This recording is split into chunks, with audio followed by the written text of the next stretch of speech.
విశాఖ ఉక్కు పరిరక్షణ కమిటీ ఆధ్వర్యంలో నిర్వహించిన రౌండ్ టేబుల్ సమావేశానికి అధ్యక్ష వర్గంగా ఉన్నటువంటి అధ్యక్ష వర్గానికి, ఈ రౌండ్ టేబుల్ సమావేశానికి హాజరైనటువంటి వివిధ రాజకీయ పార్టీల నాయకులకు, ప్రజా సంఘాల నాయకులకు, కార్మిక సంఘాల నాయకులకు, socialist unity centre of India SUCI communist party ఉద్యమంలో తెలియజేస్తున్నాం. మిత్రులారా, మా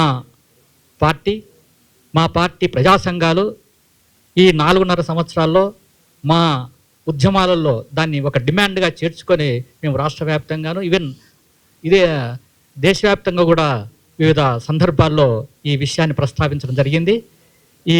ఈరోజు ఈ రౌండ్ టేబుల్ సమావేశంలో ఏదైతే తీర్మానం పెట్టారో ఆ తీర్మానాన్ని మేము పూర్తిగా బలపరుస్తున్నాము. కార్యాచరణ కూడా మేము పూర్తిగా బలపరుస్తున్నాము. చాలామంది మాట్లాడారు, అసెంబ్లీలోను పార్లమెంట్లోనూ తీర్మానాలు చేయాలని.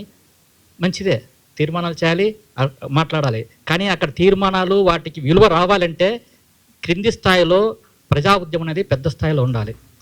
కింద స్థాయిలో ప్రజా ఉద్యమం ఉంటేనే అక్కడ ప్రతిబింబించబడుతుంది. కాబట్టి కేవలం వాటిపైనే ఆధారపడి చేస్తే ప్రయోజనం లేదు.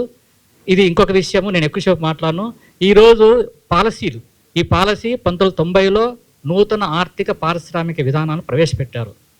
ఈ విధానాలు ఎందుకు తీసుకొచ్చారంటే సంక్షోభం ఉన్నటువంటి గుత్త పెట్టుబడిదారులు, కార్పొరేట్ సంస్థలు అత్యధిక లాభాలు రావాలంటే ఈరోజు రెడీమేడ్ ఫలితాలు ఇస్తున్నటువంటి అనేక పబ్లిక్ రంగ సంస్థలను ప్రైవేట్ పరం చేయాలని వాళ్ళ లక్ష్యం.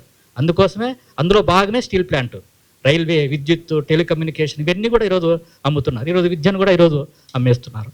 కాబట్టి ఈ పాలసీని మర్చిపోయి, కరెక్టే విశాఖ ఉక్కును మనం పరిరక్షించుకోవాల్సిందే, దానికోసం పోరాటం చేయాల్సిందే. అదే సమయంలో పాలసీ అనేది ఈ దోపిడీ వర్గం యొక్క విధానము.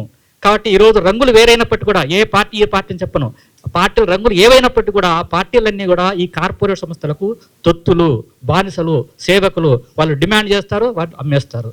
కాబట్టి దీన్ని దృష్టిలో పెట్టుకొని ఈ లక్ష్య వైపుగా మనం గ్రాస్ రూట్ లెవెల్ నుంచి ప్రజా ఉద్యమాలు నిర్మించినప్పుడు మాత్రమే దానికి ఒక ఫలితం ఉంటుంది.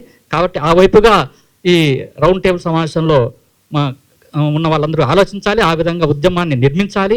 ఆ ఉద్యమం బలోపేతం చేసినప్పుడు మాత్రమే ఇది సాధ్యమవుతుందని భావిస్తూ ఈ భవిష్యత్ ఉద్యమానికి మేము SUCI కమ్యూనిస్ట్ పార్టీ పూర్తిగా బలపరుస్తుందని చెప్తూ నాకు అవకాశం ధన్యవాదాలు.